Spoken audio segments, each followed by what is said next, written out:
আসসালামু আলাইকুম প্রিয় দর্শক, আশা করি আপনারা সবাই অনেক ভালো আছেন। আজকে রসুর রেসিপিতে থাকছে ঐতিহ্যবাহী তেহারি রেসিপি। শুরুতেই বলে নিচ্ছি, এই ভিডিওর সাইজটা একটু বড় হবে। কেন বড় হবে? যেহেতু আমি এই রেসিপিটাতে A to Z টিপস বর্ণনা করব, যাতে করে যারা কখনোই তেহারি রান্না করেননি তারা ওই রান্নাটা করতে পারেন। তো আশা করব রেসিপিটা আপনারা অনেক এনজয় করবেন। তেহারি রান্নার সবচেয়ে গুরুত্বপূর্ণ অংশ সেটা হচ্ছে এর মশলার সিলেকশন। তো শুরুতেই এখানে যে ধরনের মশলাগুলো লাগবে সেগুলো আপনাদের দেখিয়ে দিচ্ছি। নিচ্ছি হাফ চা চামচ গোলমরিচ। গোলমরিচটা একটু কম দেবেন, কেননা গোলমরিচ দিয়ে কিন্তু তেহারির কালার কালো হয়ে যেতে পারে। দিচ্ছি 8-10টা এলাচ, 4-5টা লবঙ্গ, 1 ইঞ্চ সাইজের 2টো দারুচিনি, একটা জয়ত্রীর 1/4 একটা জয়ফলের 1/4 মশলাগুলোকে না টেলে ব্লেন্ডারে গুঁড়ো করে নিতে হবে। চুলে একটা পাতিল নিয়ে পাতিলটাকে ভালোভাবে গরম করে নিয়েছি। এখন এখানে দিয়ে দিচ্ছি 150 ml সরিষার তেল। আজকের তেহারিটা সরিষার তেল দিয়েই রান্না করব। সরিষার তেল দিয়ে রান্না করলে তেহারির টেস্টটা অনেক গুণ বেড়ে যায়। এখন এখানে দিয়ে দিচ্ছি হাফ কাপ পেঁয়াজ কুচানো। এখানে একটা টিপস, যে কোনো ধরনের বিরিয়ানি বা তেহারি রান্নার সময় অবশ্যই পেঁয়াজ কুচানোটা কম দেবেন। পেঁয়াজ বেশি হলে তেহারি বা বিরিয়ানি নরম হয়ে যায়, ঝরঝরে হয় না।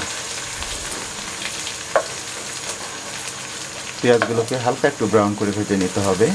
যারা সরিষার তেল পছন্দ করেন না তারা এই ক্ষেত্রে সয়াবিন তেল ব্যবহার করতে পারেন, কোনো সমস্যা নেই। পেঁয়াজগুলোকে হালকা একটু ব্রাউন করে ভেজে নিলাম। এখন এখানে দিয়ে দিচ্ছি 1.5 টেবিল চামচ আদা বাটা, 1 টেবিল চামচ রসুন বাটা।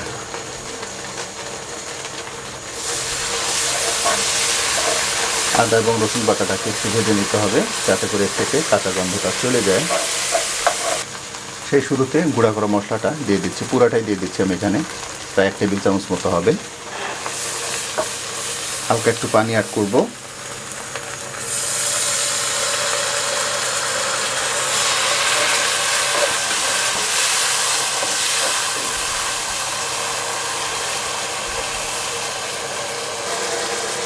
দিচ্ছি পরিমাণ মতো লবণ। মশলাগুলোকে একটু ভালোভাবে কষিয়ে নিতে হবে। মশলাগুলোকে ভালোভাবে কষিয়ে নিলাম, এখন মাংসটা দিয়ে দিব। তো তার আগে একটু দেখাই, দেখুন আমি এখানে 1 কেজি মাংস নিয়েছি। মাংসগুলোকে একটু ছোট করে কেটে নিয়েছি।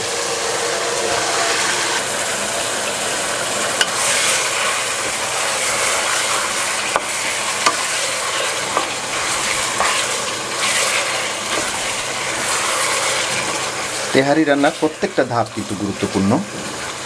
আপনারা যারা না টেনে দেখবেন তারা বুঝতে পারবেন। তো আমি ঢাকনাটা লাগিয়ে দিব। মিডিয়াম হাই হিটে মাংসটাকে 5 থেকে 7 মিনিট আমি কষিয়ে নেব। মিডিয়াম হাই হিটে মাংসটাকে প্রায় 5-7 মিনিট মতো আমি রান্না করে নিলাম।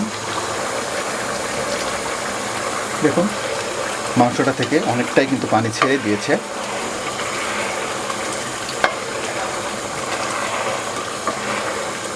এই জায়গাটাতেই একটা টিপস দেই,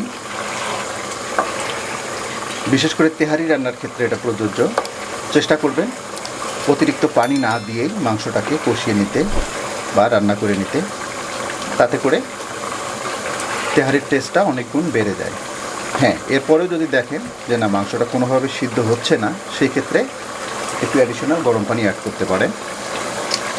এই পর্যায়ে আমরা এখানে একটু টক দই দিয়ে দিব। আমি 3 টেবিল চামচ মতো টক দই দিয়ে দিলাম। অনেকের মনে প্রশ্ন থাকতে পারে যে আমরা মাংস রান্নার সময় টক দই কেন দিই, বা যে কোনো ধরনের বিরিয়ানি রান্না বা তেহারি রান্নায় টক দই কেন ব্যবহার করা হয়। যেমনটা বলতেছিলাম আপনাদের, যে মাংসটাকে অ্যাডিশনাল পানি অ্যাড না করেই সিদ্ধ করে নিতে। আর এই ক্ষেত্রে কিন্তু সেই টক দইটা কাজে লাগে। দ্যাট মিন্স এই টক দইটা মাংসের টেন্ডারনেস নিয়ে আসে। যে কোনো ধরনের মাংসে টক দই দেওয়ার উদ্দেশ্য এটাই। আচ্ছা, মাংস রান্নার সময় আপনারা নিশ্চয়ই খেয়াল করেছেন আমি কী ধরনের মশলাগুলো ব্যবহার করেছি। আর এর বাইরে যে সমস্ত মশলা ব্যবহার করা যাবে না সেগুলোর ভিতরে থাকছে শুরুতেই হলুদের গুঁড়া, জিরার গুঁড়া, ধনিয়ার গুঁড়া এবং শুকনা মরিচের গুঁড়া। এই 4টা জিনিস অ্যাভয়েড করবেন যদি আপনারা অথেন্টিকভাবে তেহারি রান্না করতে চান। আর গরম মশলার ক্ষেত্রেও অবশ্যই পরিমিতভাবে গরম মশলাটা ব্যবহার করতে হবে। যদি বেশি পরিমাণে গরম মশলা ব্যবহার করেন তাহলে এটা কিন্তু তেহারি না হয়ে বিরিয়ানি হয়ে যাবে। এখন আমি এখানে 8-10টা কাঁচামরিচ দিয়ে দিচ্ছি। যেহেতু আমরা শুকনো মরিচ দিচ্ছি না, কাঁচামরিচটাই কিন্তু এর ঝালটা নিয়ে আসবে। এজন্য আপনাদের রুচি মতো ঝালটাকে কমিয়ে বাড়িয়ে নেবেন। তো আমি ঢাকনাটা লাগিয়ে দিচ্ছি। এই পর্যায়ে চুলার জালটাকে মিডিয়াম এবং লোয়ের মাঝামাঝি নিয়ে আসবো। মিডিয়াম লো হিটে মাংসটাকে স্টেক 45 to 50 মিনিটস আমরা রান্না করে নেব। তবে হ্যাঁ, অবশ্যই মাঝে মধ্যে নেড়ে দেবেন যাতে করে তলায় লেগে না যায় বা পুড়ে না যায়। মিডিয়াম লো হিটে মাংসটাকে প্রায় 45 মিনিট মতো আমি রান্না করে নিলাম। দেখুন মাংসটা থেকে কত সুন্দরভাবে তেলটা ছেড়ে দিয়েছে। তো এখন আমি মাংসগুলোকে উঠিয়ে নিব। মাংসটাকে এরকম কোনো একটা ছাঁকনি দিয়ে উঠাই নিতে হবে।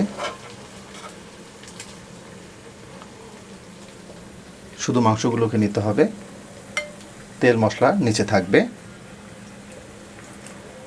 এখন আমি এতে চাল দিয়ে দিব। তার আগে একটু দেখাই, আমি এখানে 500 গ্রাম কালিজিরা চাল নিয়েছি। আর চালটাকে পানিতে আমি একটু ভিজিয়ে রেখেছিলাম, তারপরে পানিটা ঝরিয়ে নিয়েছি। ও আরেকটা বিষয়, আর এই চালটা কিন্তু আমাদের ক্ষেতের চাল, মা পাঠিয়েছিলেন গ্রাম থেকে। তো এই পর্যায়ে চুলার জালটাকে মিডিয়ামে নিয়ে আসবো। এই জায়গাটাতে একটু বলি, আমরা পোলাও রান্নার সময় যেটা করি, চালটাকে খুব ভালোভাবে একটু ভেজে নিই, কারণ যাতে পোলাওটা ঝরঝরে হয়। কিন্তু তেহারির ক্ষেত্রে ওই রকম ঝরঝরে করে ভাজতে হবে না, জাস্ট এই তেল মশলায় চালটাকে ভালোভাবে কষিয়ে নিতে হবে। আমি দেখাবো আপনাদের। দেখুন চালটাকে আমি প্রায় 4-5 মিনিট মতো তেল মশলার মধ্যে কষিয়ে নিলাম। এতে হালকা একটু ভাজা ভাজা হয়ে গেছে। তো এখন এতে পানি দিব। আমি চাল নিয়েছি 500 গ্রাম আর পানি দেব 1 লিটার।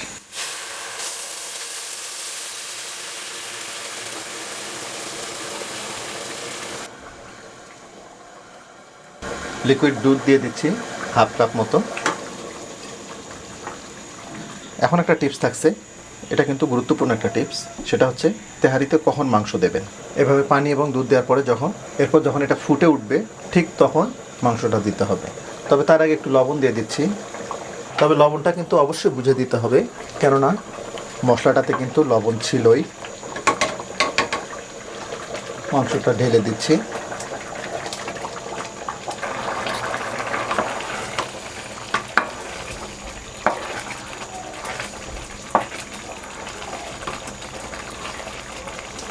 এই পর্যায়ে আপনারা কয়েকটা কাঁচামরিচ অ্যাড করতে পারেন ফ্লেভারের জন্য। 4-5টা কাঁচামরিচ দিয়ে দিচ্ছি। এটা কিন্তু ফ্লেভারের জন্য। চাল এবং পানির যেমন একটা রেশিও আছে, ঠিক চাল এবং মাংসেরও কিন্তু একটা রেশিও আছে। চাল এবং মাংসের রেশিওটা হচ্ছে যতটুকু চাল নেবেন ঠিক তার ডবল মাংস নেবেন। এই পর্যায়ে 1/2 টেবিল চামচ মতো কেওড়া জল দিয়ে দিচ্ছি। কেওড়া জলটা অবশ্যই দেওয়ার চেষ্টা করবেন। এই কেওড়া জলটাই কিন্তু তেহারির ফ্লেভারটা নিয়ে আসে। তো একটু মিশিয়ে দিব যাতে কেওড়া জলটা সব জায়গায় ভালোভাবে ছড়িয়ে যায়। দেখুন অলরেডি কিন্তু সেই একটা কালার চলেই আসছে। এখন আমি ঢাকনাটা লাগিয়ে দিচ্ছি। আর এই পর্যায়ে চুলার তাপটাকে একদম লো করে দিতে হবে। আর একদম লো হিটে তেহারিটাকে 15 থেকে 20 মিনিট আমরা দমে রাখবো। তেহারিটাকে 20 মিনিট দমে দেওয়ার পরে আমি ফিরলাম। এবার দেখি ফাইনাল লুকটা কেমন আসলো। দেখুন একদম প্রফেশনাল। মাংসগুলো দেখুন এখনই কিন্তু আলাদা হয়ে যাচ্ছে। কতটা সিদ্ধ হয়েছে নিজেরাই দেখছেন। একটু দেখাই, দেখুন কতটা ঝরঝরে হয়েছে। যদি আমরা এটা পরিবেশন করি, বোঝার কিন্তু উপায় নেই যে এই তেহারিটা বাসায় রান্না করা। এর কালার, এর টেক্সচার দেখে বুঝতেছেন। তারপর একটু পরিবেশন করে দেখাচ্ছি এর ফাইনাল লুকটা কেমন আসলো। দেখুন কতটা ঝরঝরে। এর লুকেই কিন্তু বলে দিচ্ছে এটা কতটা টেস্টফুল হবে। একদম প্রস্তুত আমাদের তেহারি। এর কালার, এর টেক্সচার দেখেই বুঝতেছেন এটা কতটা টেস্টফুল হবে। আপনাদের মনে প্রশ্ন থাকতে পারে যে রাইসগুলো সিদ্ধ হলো কিনা, একটু দেখাই আপনাদের। দেখুন একদম গলে যাচ্ছে কিন্তু সাথে সাথেই। মনে প্রশ্ন থাকাটাই স্বাভাবিক যে মাংসগুলো সিদ্ধ হলো কিনা।